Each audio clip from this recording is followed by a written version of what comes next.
Assalamualaikum warahmatullahi wabarakatuh. Alhamdulillah kita dapat bertemu walaupun di dunia maya. Kita tetap semangat dalam belajar, semangat dalam berinovasi, dan semangat juga untuk berkreasi. Oke, kita sekarang masuk ke materi pengujian produk. Pengujian produk itu ada di mata pelajaran produk kreatif dan kewirausahaan. Pengujian produk ini ada 4 submateri. Tetapi sebelum kita masuk ke materi, alangkah baiknya kita berdoa terlebih dahulu. Berdoa dimulai. Selesai. Alhamdulillah kita masuk ke materi pengujian produk. Pengujian produk ini ada submateri, ada 4 submateri. Yang pertama adalah pengertian dan prosedur pengujian produk. Yang kedua, fungsi, standar, dan tujuan pengujian produk. Yang ketiga, menetapkan prosedur pengujian produk. Yang keempat adalah menyusun tahapan pengujian produk. Dalam pengujian produk ini kita harus tahu terlebih dahulu tujuannya apa sih untuk mempelajari pengujian produk ini. Tujuan pembelajarannya adalah setelah mengikuti serangkaian kegiatan pembelajaran dengan menggunakan discovery learning, peserta didik mampu melakukan pengujian produk, barang, atau jasa. Jadi ini adalah tujuan pembelajarannya. Nah, dalam kompetensi dasarnya adalah 3.14 tentang apa? Menganalisis prosedur pengujian kesesuaian fungsi produk, barang, atau jasa. 4.14-nya melakukan pengujian produk, barang, atau jasa. Kita masuk ke materi. Submateri yang pertama adalah pengertian prosedur pengujian produk. Arti pengujian produk menurut Wikipedia adalah apa? Kegiatan yang merupakan salah satu tahap dalam pengembangan produk baru. Sebelum diproduksi dan dipasarkan, produk baru terlebih dahulu diuji untuk mendapatkan umpan balik dari kelompok konsumen yang menjadi sasaran. Jadi ini adalah pengertian dari pengujian produk menurut Wikipedia. Nah, dalam prosedur pengujian produk ada 4 kegiatan inti. 4 kegiatan inti ini apa saja? Yang pertama adalah pengujian teknis. Pengujian teknis ini pengujian yang bagaimana? Pengujian dengan cara menciptakan prototipe yang merupakan perkiraan produk akhir. Ini namanya pengujian teknis. Yang kedua, pengujian preferensi dan kepuasan. Pengujian preferensi dan kepuasan ini dipakai untuk menetapkan elemen-elemen yang akan dirancang dalam planning pemasaran, serta untuk menciptakan tafsiran penjualan awal produk baru. Itu pengujian preferensi dan kepuasan. Yang ketiga adalah pengujian pasar simulasi. Pengujian pasar simulasi merupakan prosedur riset pemasaran yang dirancang untuk memberikan gambaran cepat dan murah mengenai pangsa pasar yang dapat diharapkan dari produk baru atau produk baru. Dan yang keempat adalah pengujian pasar. Pengujian pasar. Dalam pengujian pasar ini, perusahaan menawarkan suatu produk untuk dijual di wilayah pasar yang terbatas, yang sedapat mungkin mewakili keseluruhan pasar, di mana produk tersebut nantinya akan dijual. Nah, 4 tadi itu adalah kegiatan inti dalam prosedur pengujian pasar atau produk. Kita lanjut ya. Nah, Sekarang pihak siapa saja sih yang berperan dalam pengujian produk? Yang berperan dalam pengujian produk itu pihaknya ada dua. Yang pertama adalah pemerintah. Pemerintah ini berperan menetapkan standarisasi produk dan juga menetapkan undang-undang perlindungan konsumen. Nah, yang kedua adalah perusahaan berperan untuk menyediakan produk dan layanan yang sesuai dengan standar perusahaan. Jadi pihak yang berperan dalam pengujian produk itu ada dua, pemerintah sama perusahaan. Kita lanjut. Nah, kita lanjut ke submateri yang kedua. Submateri yang kedua itu standar, fungsi, dan tujuan pengujian produk. Nah, fungsinya apa sih dalam pengujian produk itu? Fungsi pengujian produk itu terbagi menjadi 3. Yang pertama, memberikan penilaian rinci mengenai peluang sukses produk baru. Yang kedua, mengidentifikasi penyesuaian akhir yang dibutuhkan untuk produk. Dan yang ketiga, menetapkan elemen penting dalam program pemasaran. Ini adalah fungsi pengujian produk. Nah, sekarang kita lanjut kemana? Lanjut ke standar pengujian produk. Standar pengujian produk itu ada 7. Yang pertama, harga yang ditawarkan. Nah, harga yang ditawarkan ini biasanya akan ditanggapi oleh konsumen. Harganya mahal atau tidak dan lain sebagainya. Ini harga yang ditawarkan. Yang kedua, manfaat yang diperolehnya. Manfaatnya apa sih yang diperoleh setelah diuji produknya? Dan yang ketiga, hemat dan praktis dalam penggunaannya. Yang keempat, bersifat fleksibel. Yang kelima, mutu dan kualitas bahan yang didapat.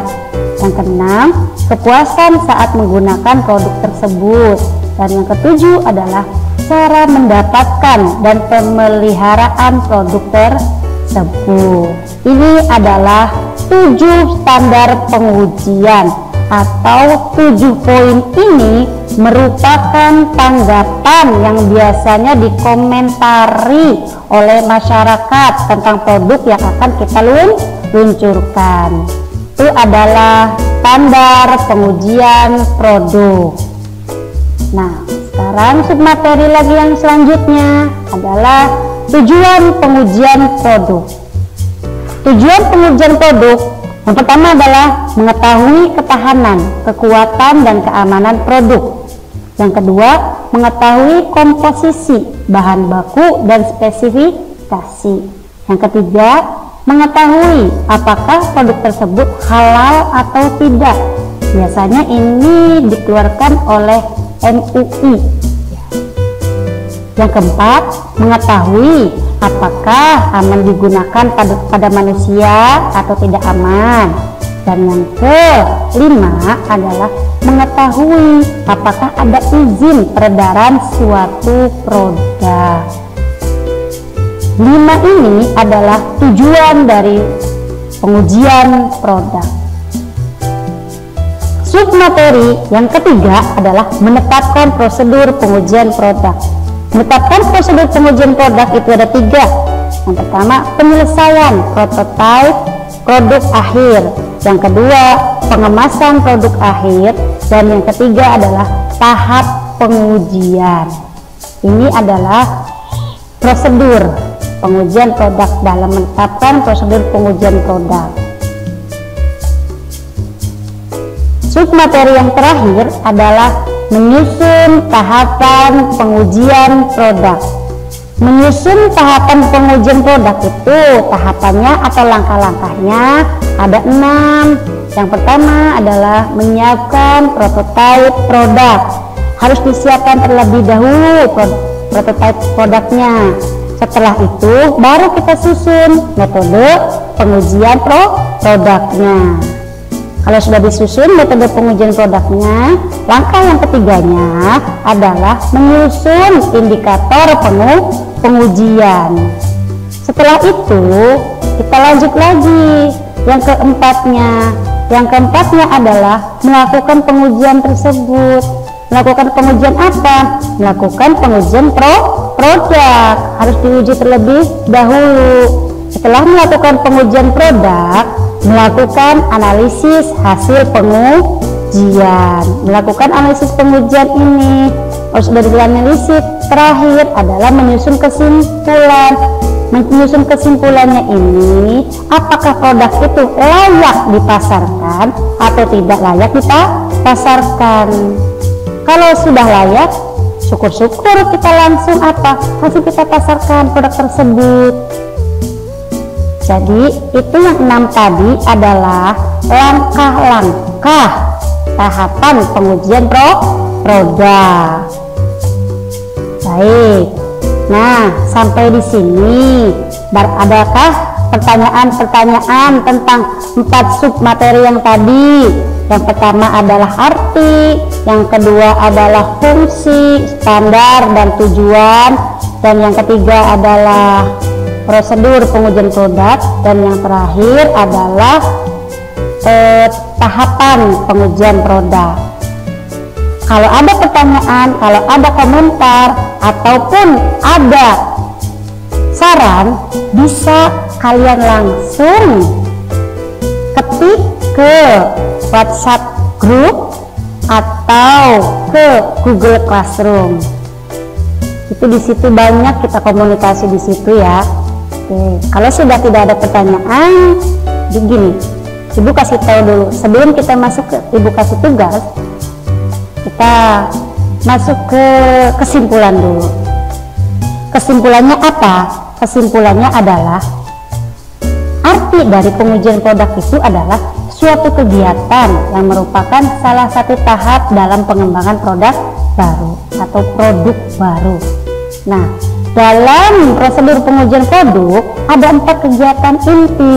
Kegiatan inti 4 itu apa? Pertama tadi yang disebutkan tadi, pengujian teknis, pengujian preferensi dan kepuasan, pengujian pasar simulasi, dan yang keempat adalah pengujian pasar. Jadi pengujian produk itu salah satu elemen penting yang harus dilakukan oleh seorang wirausaha.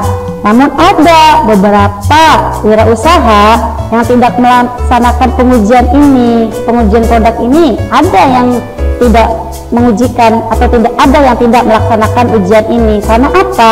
Karena dianggapnya produk tersebut bisa langsung diterima oleh masyarakat atau konsumen.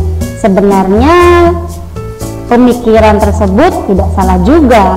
Karena apa? Karena terkadang kondisi masyarakat atau konsumen bisa berubah setiap saat menyesuaikan kebutuhan kita sendiri. Oke, selesai sampai di sini. Semoga pembelajaran kali ini kita bisa ambil manfaatnya, kita bisa ambil pelajarannya, kita bisa ambil materinya. Barangkali ada kekurangan-kekurangan, mohon maaf. Dan sekiranya, lupa, ada tugas buat kalian. Tugas buat kalian di rumah adalah tugas yang pertama adalah tentang pengujian produk. Tugas yang pertama adalah tuliskan apa yang Anda ketahui tentang pengujian produk. Ditulis. Terus yang keduanya adalah carilah 5 lembaga yang memiliki kewenangan dalam melakukan pengujian produk. Jadi tugasnya ada 2. Tugas pertama suruh ditulis apa yang Anda ketahui tentang pengujian produk. Yang kedua, carilah 5 lembaga yang memiliki kewenangan dalam melakukan pengujian produk. Nah, tugas ini kalian catat, kalian tulis, kalian jawab di buku tulis mata pelajaran produk kreatif dan kewirausahaan. Setelah kalian jawab, setelah kalian tulis, jawab, biasa difoto. Setelah difoto, kirim ke Google Classroom. Sudah paham semua ya? Kalau sudah paham, Ibu akhiri. Wabillahi taufiq wal hidayah. Wassalamualaikum warahmatullahi wabarakatuh.